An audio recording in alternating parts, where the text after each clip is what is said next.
Hi, I'm Bianca. Welcome back to my book sanctuary, and I wanted to quickly go through my July wrap up with you. So in July, I ended up reading 15 books, which brought up my pages read to 4,629 pages for the month.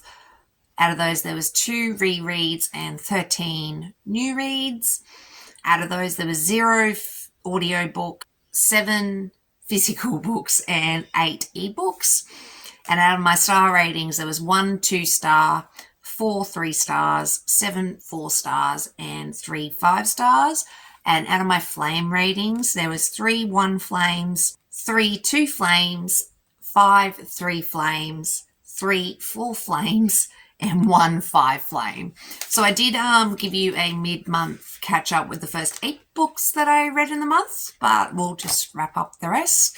And with A Pack for Christmas. This is another Omegaverse book. I gave this 3 stars, 4 flames. Everly basically goes to the lodge to find herself a pack, and the guys own the lodge. And she has been rejected a fair few times before, so she's a little bit hesitant and wary about the whole situation and doesn't really think she's going to find anybody. And she gets overlooked when she arrives at the lodge, and she goes missing unintentionally for a few hours, and that's where the guys meet her. And I just found this really sweet in a lot of ways. It just was missing a few things that I really love, I think. And there's this, other group of alphas that is trying to get the lodge, basically. And there's this other Omega that seems to be really weirdly fixated on the guys. And I guess in a lot of ways this is just really typical of an Omegaverse book. Look, I did enjoy it to a certain degree. And then I wanted to mention Damaged Princess. So with this one, Anastasia, you sort of did see her in the lodge in A Pack for Christmas. And she sort of was that Omega that was sort of interested in Everly's guys. And this has strong BDSM sort of feels to it. I gave this 4 stars, 5 flames. I thought this was super hot. The guys were very much into BDSM stuff, and I thought that was very, very hot.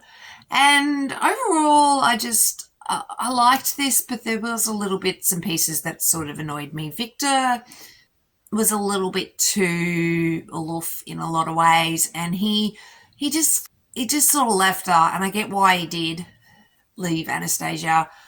And there's this whole thing with her father and her father's men being not nice pieces of work.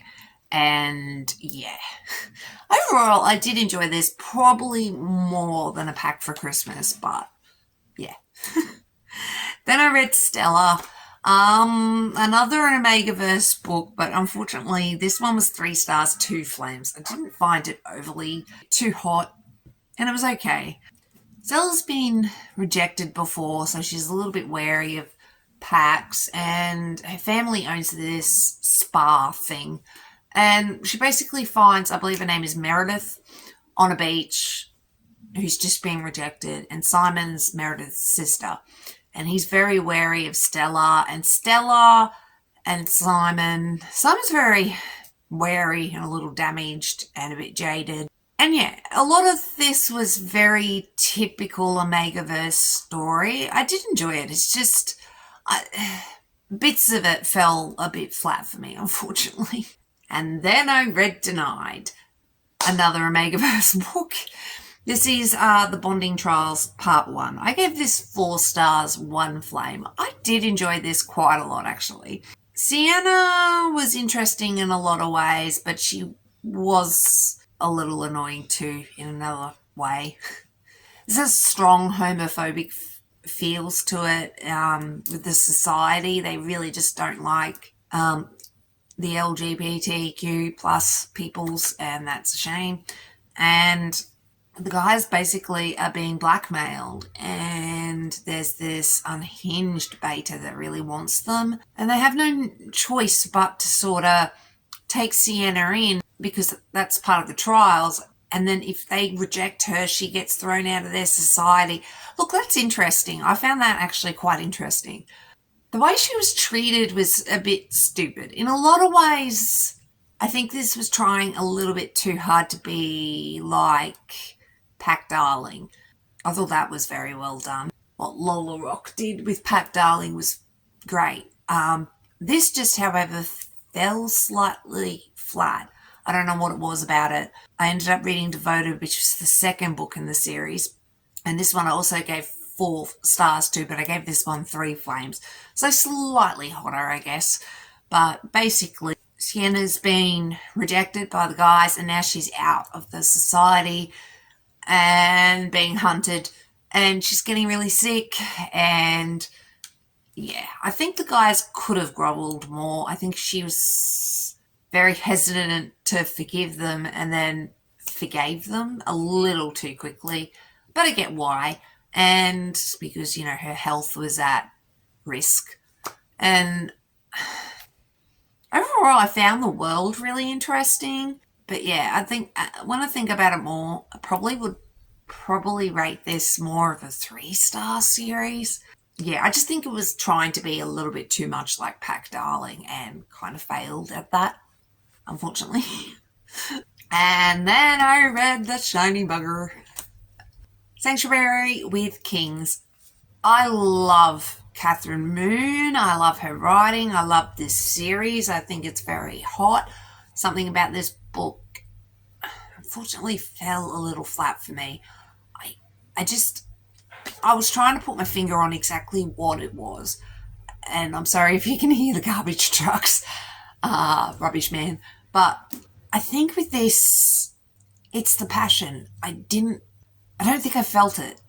I thought her monsters were very intriguing. I thought they were intriguing, and where they came from and how everything turned out with the big bad dude, Brisha, whatever his name is.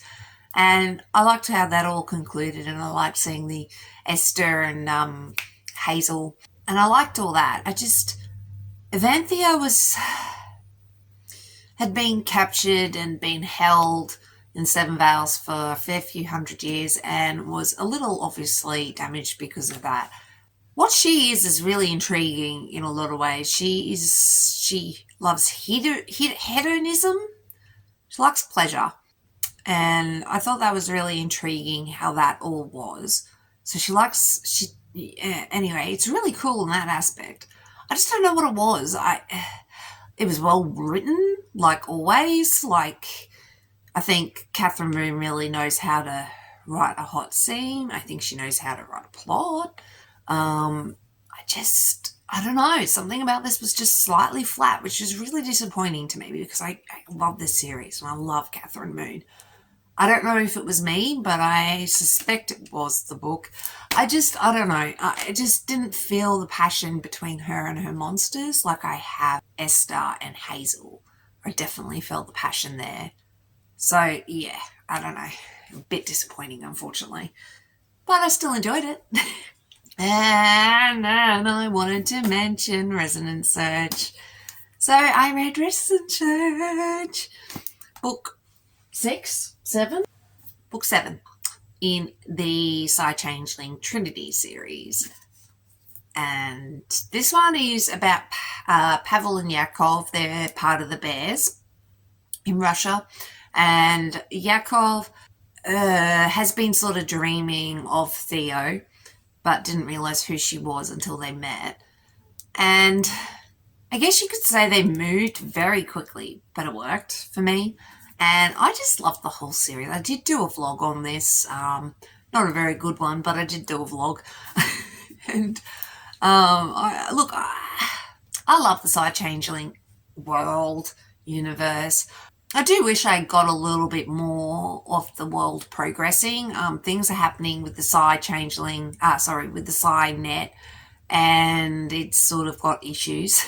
So that didn't really move forward overly much, but hopefully it will in the next one. And yeah, look, I enjoyed it. I loved seeing Pavel and Arwen. They were fun, and yeah, just everything. I really do love the Bears. I think they're one of my new favourite changelings, and I can't wait for the next book. So that was basically all the books that I ended up reading in July. But yeah, thanks for watching. Really do appreciate it. And I shall catch us in the next one. Thanks, guys. Bye.